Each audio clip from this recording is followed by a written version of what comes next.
Cooking meat perfectly is one of those things that can feel very intimidating. I grew up following recipes for casseroles and baking, and yet when it comes to meat cooking, I really don't feel like I have those clear instructions, so I've made a lot of mistakes along the way. Plus, you've invested in this piece of meat, and the last thing you want to do is ruin it and waste all that money. So what I want to do in this video is put your mind at ease. I want to give you some tips to ensure you have perfectly cooked meat every time. And then also I'm going to point out some common mistakes you might be making when it comes to cooking meat.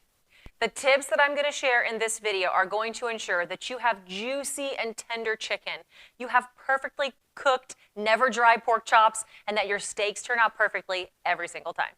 Before we get started, I want to let you know that this video is sponsored by Element. Element is the electrolyte drink mix that I use to help keep me hydrated on a carnivore diet. It is sodium, potassium, and magnesium, and I typically drink the unflavored version, and that's it. There's no sweeteners, there's no fillers, there's no gluten, and it's something that helps me to prevent muscle cramps, the leg cramps that I get in the middle of the night, or fatigue, and it just helps keep me hydrated.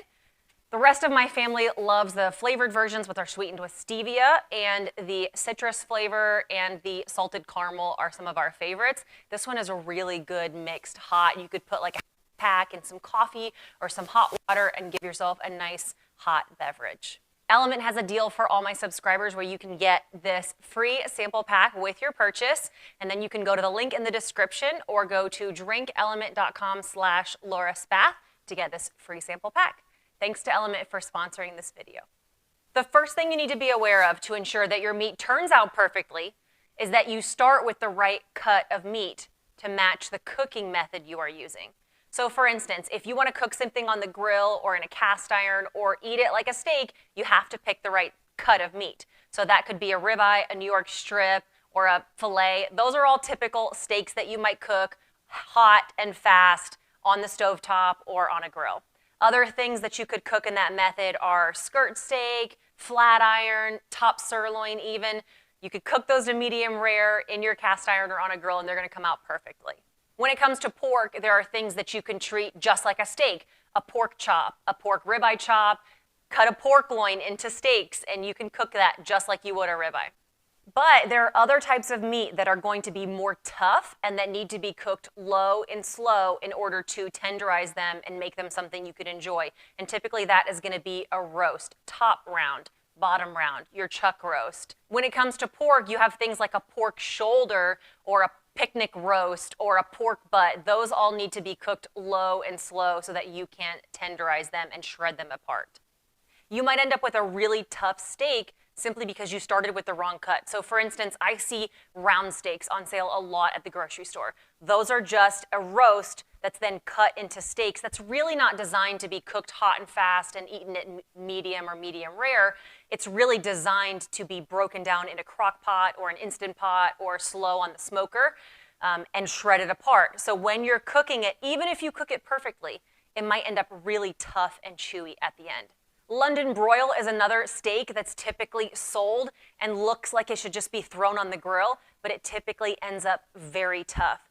So in those situations, you just need to adjust your cooking method. You could use a sous vide, or if you don't have anything like that, you could just do a reverse sear where you put it in the oven at a very low temperature and cook it for a little while so it can slowly break down those tenders, and then you give it a sear at the end so you can still eat it like a steak, but you've given it time for those tough meat fibers to break down. Another method that can help tackle those more tough cuts of meat is to slice it very thin, because then you're breaking down all of those tough fibers yourself. So if you take a top round roast and it's on a great deal, you can do a reverse sear, cook it in the oven for a little while, and then sear it on the end to give it a crust. If you cut it into big chunks, it might still be tough. So instead, try to shave it nice and thin. If you had a meat slicer, but even just using your knife, you can get nice thin shavings like roast beef, and it's going to end up being very tender and flavorful. My next tip applies only to beef, but it's very important that you understand the grade of meat that you're buying. The USDA grades meat by its marbling and its fat content. And if it's at the lowest grade, it might be considered ungraded, which is very hard to find in regular grocery stores, but oftentimes you do see a select grade. Check the label on your meat from the grocery store. If you see select, just know that that's going to be the least marbled and have the lowest fat content. After that, you're going to have choice meat, which is probably the most common for grocery stores, and then prime, and then beyond that, those are things that you could special order, some fancy Wagyu meats. And remember, fat and marbling equals flavor and tenderness. So when it comes to picking your meat in the beginning, understanding what grade it is really might impact how you cook it. If I have a choice steak, I'm going to throw it on the grill and cook it medium rare and slice it, and it's going to be delicious. But if I had a select steak, and that was what fit my budget, then I might use a sous vide method or try to do the reverse sear method to try to make it a little bit more tender. I probably would put a little more butter on it at the end also.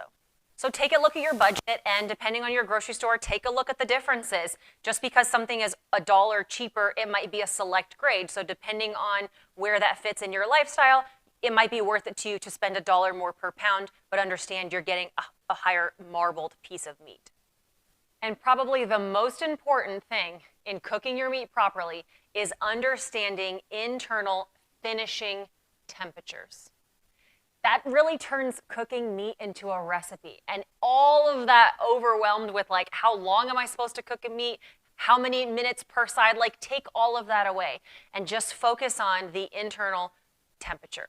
Once you've been doing it for a while, you might understand how many minutes per side gets you that final result, but inevitably, it's all about the finishing temperature of your meat. And this applies to chicken, pork, and beef. This is definitely the most common mistake that I see people making, is not understanding that it's a finishing temperature. So for pork, we're looking for 145. For a medium rare steak, we're looking for 130 degrees Fahrenheit internal temperature. Chicken is 165. So if you don't know your internal cooking temperature, you are running the risk of it turning out wrong every single time. A meat thermometer is going to fix all of that for you. They range anywhere from like fancy Bluetooth with an app to $20. This is as simple as it gets, and it will change everything for you. At this point in the video, you might be saying, Laura, I bought the meter. I have an instant read meat thermometer. I still am doing it wrong. I'm taking my pork chops off at 145, and they're still dry. You are not accounting for carryover temperature. I think this is probably the most common mistake I see people making, is not understanding carryover temperature. Carryover temperature is the difference the meat is going to rise internally even after you take it off the heat source. You could pull your steak off at 130 degrees internal temperature that you've expertly checked with your meat thermometer, but that steak will continue to rise 5 to 10 degrees while it sits and rests.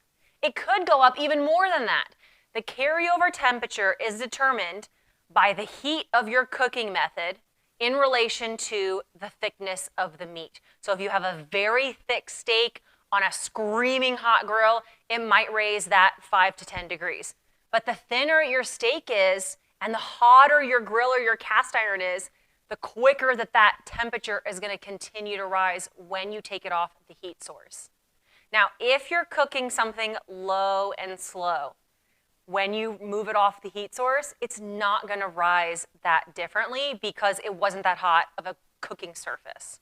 So if you're doing a sous vide method, that's why the instructions tell you to sous vide it at 130 to 140 degrees for your steak, and it's at a baseline temperature. So you go give it a quick sear for 30 seconds per side, and it's not going to raise internally. But if you've started your steak on the grill and it's been on there for 15 minutes and you're flipping it and you're poking it and you're checking it, when you take it off the grill, it's going to continue to rise for 5, 10, 15 degrees. It can take a little trial and error to figure out how much carryover you're going to have. I'm pretty comfortable with pork, taking it off at 135, knowing that because of the hot grill that I'm using, it's going to rise to that 145 degrees. And that's how my pork chops stay nice and tender and juicy, even when I'm cooking them to 145 degrees. But if you took it off right at 145, it might rise up to 165, 160, and there you have this really tough, rubbery pork chop. The same goes for chicken breasts. You're looking for a finishing temperature of 165 degrees, which means depending on how hot your air fryer is, how hot your cast iron skillet is, or your grill, you might be able to take that chicken off around 150 degrees, and that carryover temperature is going to bring it up to its final finishing temperature. Something like a meter or a Bluetooth app thermometer is going to estimate that carryover temperature for you, but if you're just using something like a poke meter, you might have to play around with that over time.